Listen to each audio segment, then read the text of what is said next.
Do Tangeru zdecydowaliśmy się dostać promem z hiszpańskiej miejscowości Tarifa. Jest to zaledwie około 32 km dystansu. Bilety w dwie strony za jedną osobę kosztowały nas 80 euro. Czekał nas około 45-minutowy rejs. Właśnie płyniemy promem do Maroka, do Tangeru. Kupiliśmy w sumie bilety 15 minut temu, więc trochę tak na spontanie. Mam nadzieję, że tam będzie ładniejsza pogoda.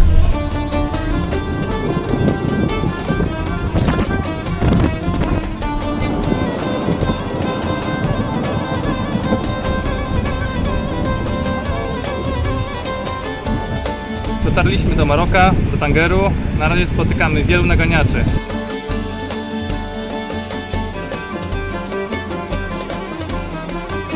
Czas na dotarcie do naszego hostelu, znajdującego się w dzielnicy Medina, w bliskiej odległości od historycznej Cytadeli. Następnie zaczynamy zwiedzać okolice. Charakteryzują ją bardzo wąskie uliczki, w których można się zgubić. Czasem nawet strach takimi iść, ale Tanger jest ponoć bezpieczny.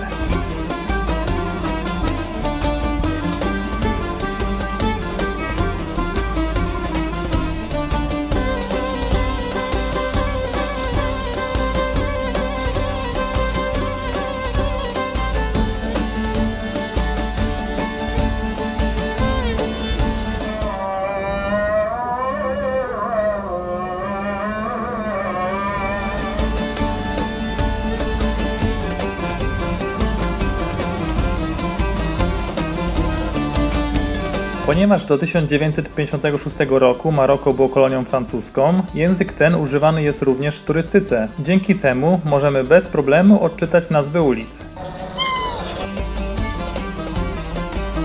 Na ulicach Tangeru można spotkać głównie młodych mężczyzn. Jeden z nich zaoferował nam rzekomo darmowe oprowadzanie i nie chciał odejść. Trzeba uważać, gdyż mieszkańcy tego miasta chodzą za turystami, aby wyłudzić pieniądze.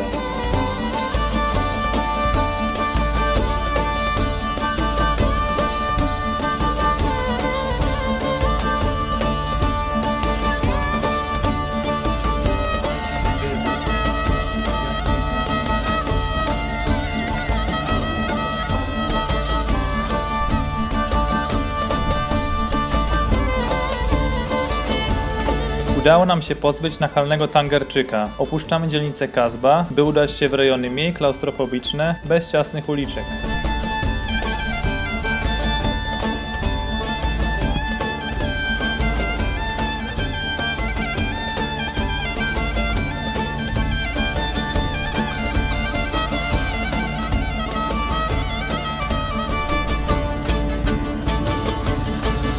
Przez przypadek przechodzimy przez stary, zaniedbany cmentarz.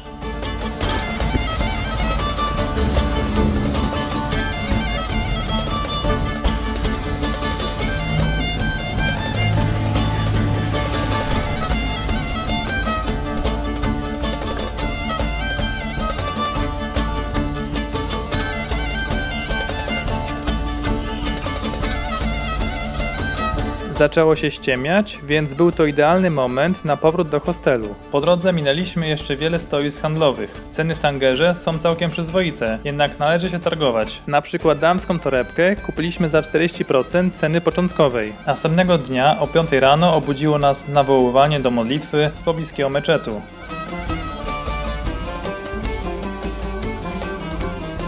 Poranek zaczęliśmy od podziwiania miasta na tarasie hotelu, na który udaliśmy się w oczekiwaniu na śniadanie.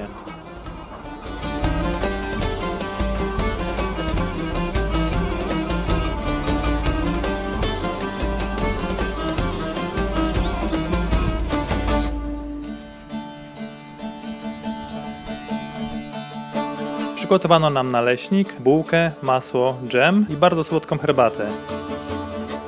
Nasz hostel mieści się niedaleko portu, dlatego nie potrzebowaliśmy dużo czasu, aby tam dotrzeć. Wypływamy z Tangeru, gdzie spędziliśmy intensywny dzień. W hostelu było zimno, budziło nas nawoływanie z meczetu, a zjedliśmy fajne śniadanko.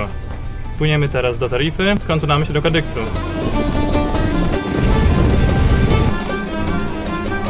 Tangerze niestety nie udało nam się zobaczyć rzymskich nekropolii i cyplu Kap Spartel z charakterystyczną latarnią morską i jaskiniami Herkulesa. Do Kap Spartel zresztą i tak trzeba byłoby załatwić dodatkowo transport, gdyż jest on dosyć oddalony od centrum miasta. Zostało nam jeszcze trochę dnia, w sam raz, aby przejechać 100 km i zwiedzić najstarsze hiszpańskie miasto, Cadix. O tym będzie kolejny odcinek i już teraz zapraszam Was do jego obejrzenia.